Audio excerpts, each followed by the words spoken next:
Nous nous confions à la miséricorde du Seigneur, misericordes sicut pater.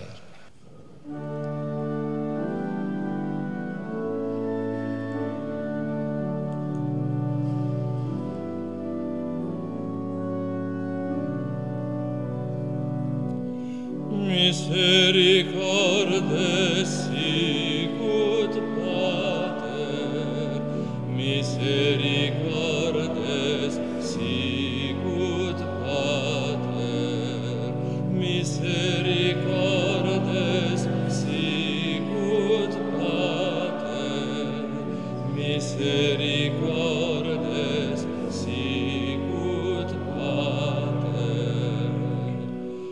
Rendez grâce au Seigneur, car il est bon, in aeternum misericordia eius.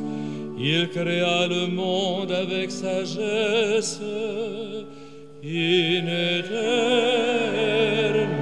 misericordia eius. Il conduit son peuple à travers l'histoire, in aeternum misericordia eius. Il pardonne et accueille ses enfants, in aeternum misericordia eius. Misericordes sicut pater, misericordes sicut pater, misericordes sicut pater, misericordes sicut pater.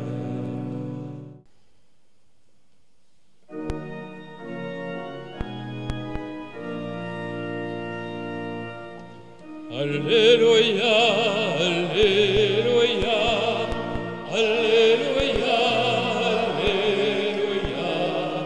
alleluia, alleluia, alleluia, alleluia. Heureux ceux qui sont insultés pour le nom de Jésus-Christ, l'Esprit de Dieu repose sur eux. Alleluia, alleluia, alleluia, alleluia, alleluia, alleluia,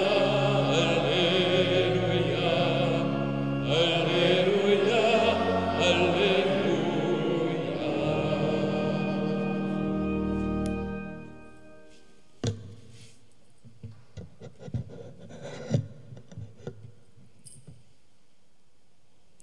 Le Seigneur soit avec vous. et avec votre esprit. Évangile de Jésus-Christ selon Saint Jean. Gloire à toi, Seigneur.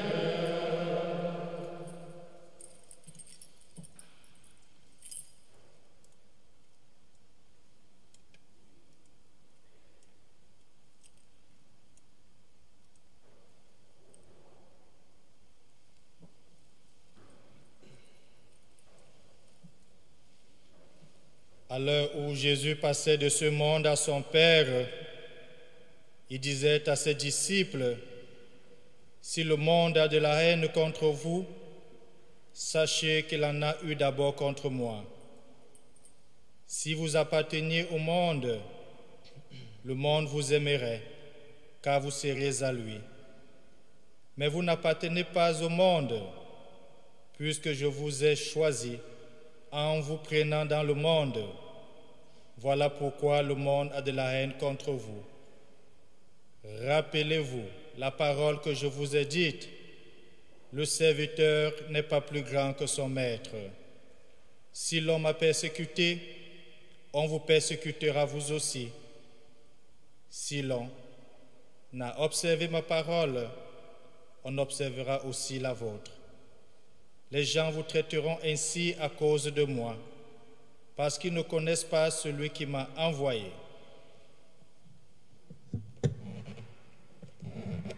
Acclamons la parole de Dieu.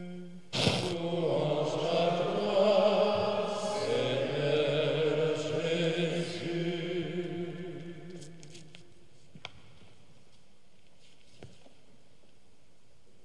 Mes amis, mes frères et sœurs, c'est vraiment un grand plaisir pour moi d'être ici avec vous ce soir, un grand honneur.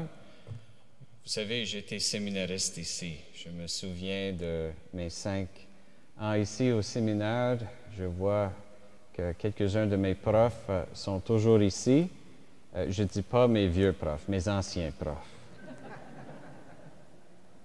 C'est aussi une joie pour moi, comme évêque, d'avoir la chance de présider le rite d'admission de David et le ministère du lectorat, l'institution comme lecteur de Francis. Pour moi, le mot clé pour nous ce soir, qui se trouve dans la première lecture, le mot de la soirée, c'est le mot espérance. Vous savez, je suis anglophone, j'ai grandi dans une famille anglaise. En anglais, on a seulement un mot, hope. Mais en français, on a 2 mots, espoir et espérance. Il y a une nuance entre ces 2 mots. Espoir, on peut espérer des choses, ça veut dire des choses qu'on aimerait avoir, des choses qu'on aimerait voir. Mais espérance, c'est plus que ça. C'est une forme d'espoir dans laquelle on s'investit. L'espérance marque notre vie. Ça donne un sens à notre vie. Ça, je dirais, ça donne une forme à notre vie. Voir des candidats ce soir qui vont avancer dans leur cheminement vers la sacerdoce, ça, c'est une source d'espérance pour nous. Voir le début d'une année ici au Grand Séminaire, une source d'espérance. Voir les fidèles ici ce soir, nous sommes tous réunis ici pour prier ensemble, un vendredi soir. J'imagine qu'on a d'autres choses à faire un vendredi soir, mais on est ici parce qu'on se sent appelé par le Seigneur. Ça veut dire que nous partageons ce soir cette espérance. C'est cette espérance qui, entre guillemets, justifie notre foi. On fête ce soir aussi des saints martyrs. Pour beaucoup de gens, l'idée d'aller jusqu'au martyr, avec la foi, de croire jusqu'au martyr, ça n'a aucun sens. La foi, tout seul, n'explique pas le courage des martyrs. Vous savez, même le diable croit. Le diable sait que Dieu existe. Le diable n'a pas de charité et il n'a pas d'espérance. Et c'est l'espérance qui structure l'agir de l'être humain. C'est l'espérance qui donne raison, pas juste pour la foi, mais pour notre charité. Mais la vertu d'espérance, ce n'est pas juste quelque chose qu'on vit comme ça, comme l'espoir. Ce n'est pas juste une émotion. C'est un devoir. Il y a des éléments d'un devoir dans l'espérance. On entend ça dans notre première lecture. Vous devez toujours être prêt à vous expliquer devant tous ceux qui vous demandent de rendre compte de l'espérance qui est en vous. Vous savez, souvent, on pense que expliquer, c'est expliquer la foi. Et c'est sûr que notre foi, la foi catholique, c'est une foi avec du contenu. On a une tradition qui proclame, qui enseigne toutes sortes de réalités, toutes sortes de vérités.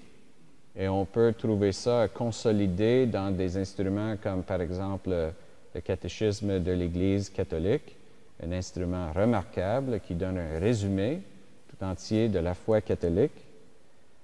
Mais C'est trop dangereux pour ça juste de rester dans un livre ou juste de rester dans notre tête. Il faut que la foi et le contenu de la foi changent quelque chose. Et c'est pourquoi ici, Saint Pierre dit qu'on n'est pas juste tenu à expliquer le contenu et montrer comment c'est raisonnable. Il faut aussi être capable de montrer que ça change quelque chose dans notre vie. Ça change notre regard.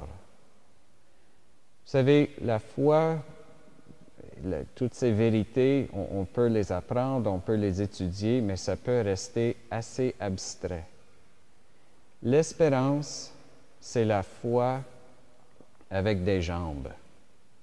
C'est la foi qui bouge, c'est la foi qui entre dans l'histoire de l'humanité, mais notre propre histoire. Parce que parfois, moi je suis convaincu que souvent, quand les gens disent qu'ils sont en train de perdre la foi, c'est pas qu'ils perdent la foi, ils continuent à croire. C'est qu'ils perdent l'espérance. Il y a un élément de leur espérance qui est attaqué, qui est affaibli. Donc, être capable de donner des raisons, pas juste pour notre foi, des explications, mais aussi, comme je dis, de justifier, entre guillemets, cette espérance qui nous habite, c'est un devoir pour les prêtres, pour les séminaristes, pour les évêques, bien sûr, mais pour tous les fidèles, pour tous les baptisés.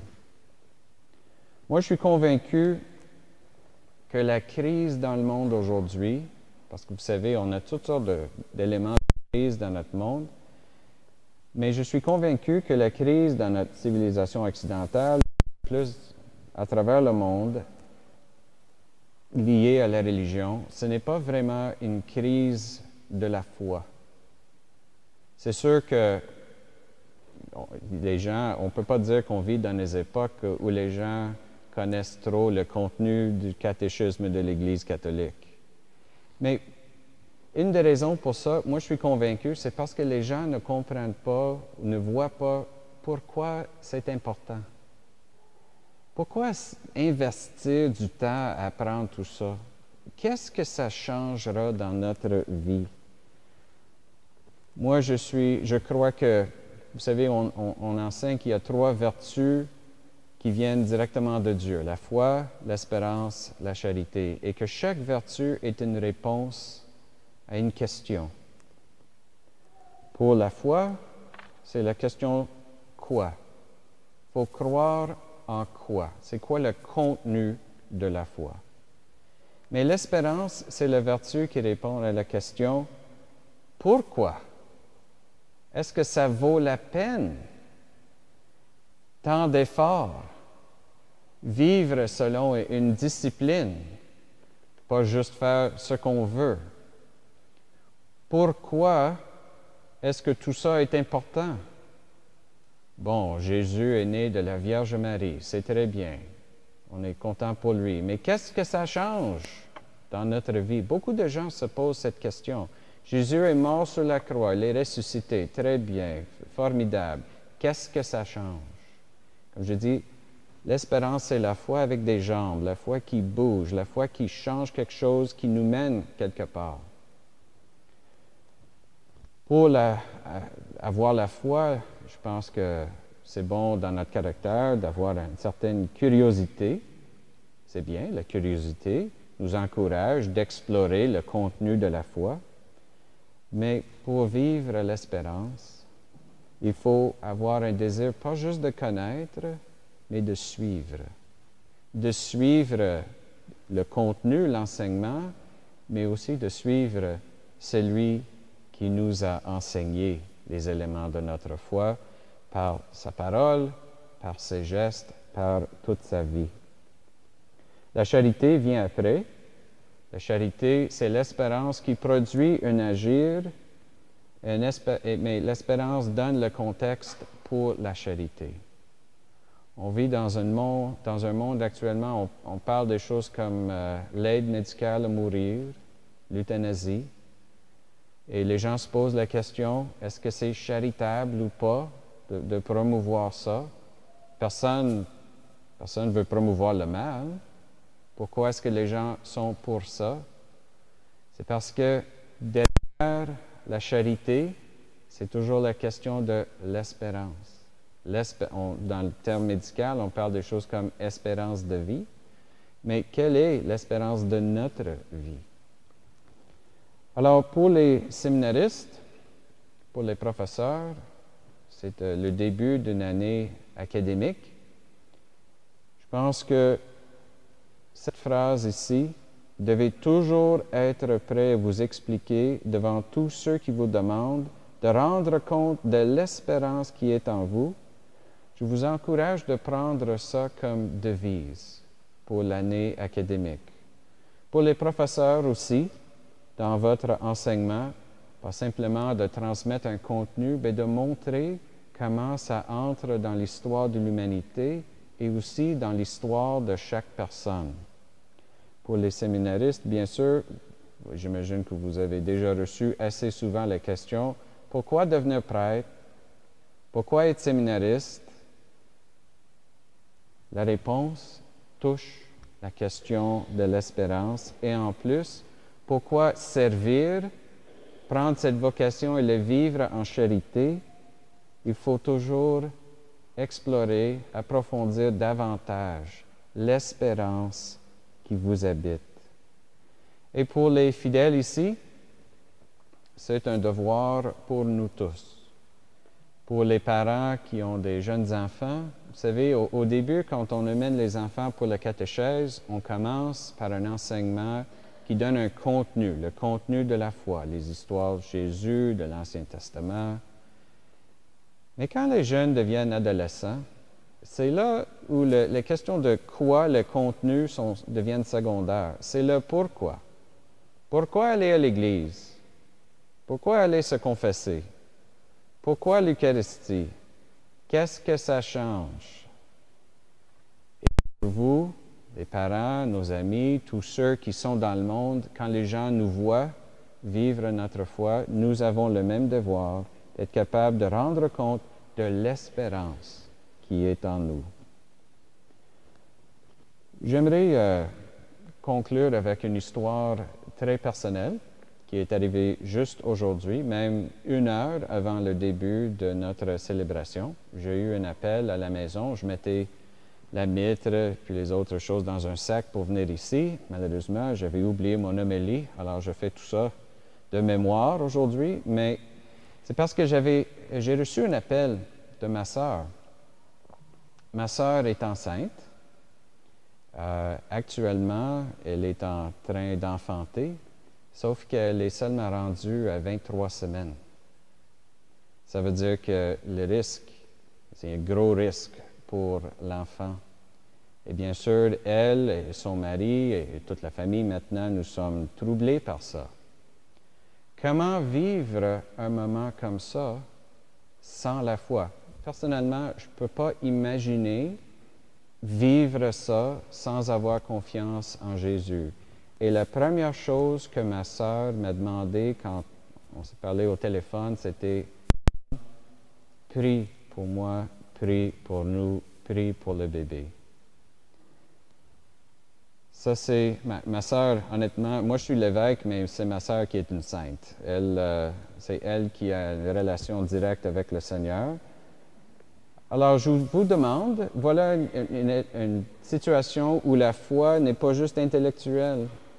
Pour elle, pour moi, pour notre famille, la foi entre dans l'histoire. L'histoire de la grossesse, l'histoire de l'enfantement, l'histoire de cet enfant. La charité, c'est de prier, c'est de soutenir, mais comment le faire sans cette confiance en Dieu, cette espérance que c'est lui le Seigneur. Alors, je vous demande un faveur, bien sûr, de prier pour elle. Elle s'appelle Myriam. De prier pour elle et son mari, Michel, et pour toute la famille. Mais aussi d'explorer. Je vous donne, c'est le début d'une année académique, alors je vous donne des devoirs. Je suis un évêque, je peux faire ça. C'est de chercher dans votre vie un moment où vivre l'espérance était un défi. Peut-être les questions montées. Peut-être une situation troublante est arrivée. Ça peut être dans votre vie, la vie d'un autre, la vie de quelqu'un que vous connaissez, et de prendre ce moment et de l'explorer dans la prière et aussi dans l'étude pour se poser la question, quelle espérance est-ce que j'avais? Quelle espérance est-ce que ça nécessitait pour passer à travers ça, pour vivre ce moment? Et comment est-ce que j'expliquerais ça à quelqu'un d'autre, à un de mes enfants, à un de mes amis? Ça commence par juste des petites choses. Quand on est capable d'expliquer ça à un autre avec un langage très simple, c'est l'espérance même qui grandit en nous. Et on devient des témoins pour tout notre monde qui vit une crise d'espérance. Pas juste une crise de connaissance de la foi, mais une crise d'espérance. C'est à nous de devenir des témoins et des instruments de cette espérance.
À l'appel de son nom, que David Bozelko s'avance pour dire devant l'Église sa décision.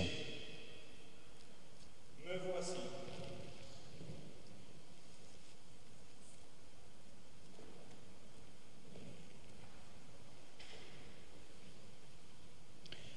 Mon frère, ceux qui ont la responsabilité de votre formation et ceux qui vous connaissent témoignent en votre faveur. Nous pouvons leur faire confiance. Ainsi donc, voulez-vous, en réponse à l'appel du Seigneur, poursuivre votre formation pour acquérir les compétences nécessaires au ministère de prêtre? Oui, je le veux.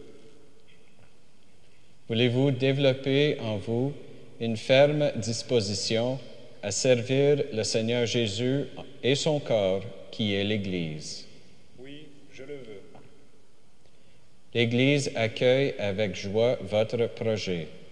Ce que Dieu a commencé en vous, qu'il le mène à son terme.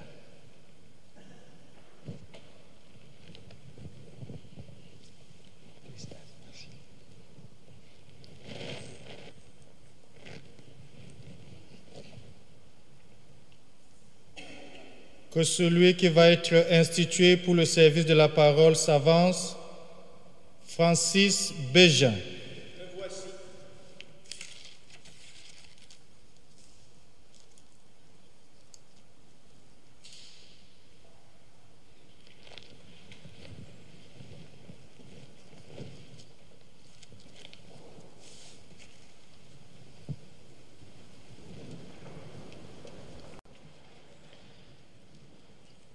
Prions Dieu de bénir notre frère Francis, qu'il a choisi pour le ministère de la parole.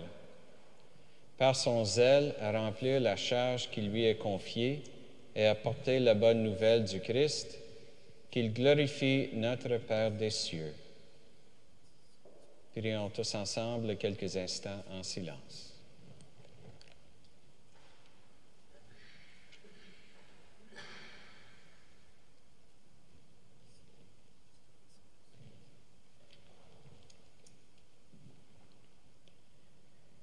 Dieu qui est source de toute lumière et de tout bien, tu as envoyé ton Fils, ta parole vivante, pour révéler au monde le mystère de ton amour. Bénis notre frère Francis dans son ministère, qu'il se nourrisse de ta parole, qu'il se laisse former par elle et l'annonce avec fidélité. Par Jésus le Christ, notre Seigneur. Amen.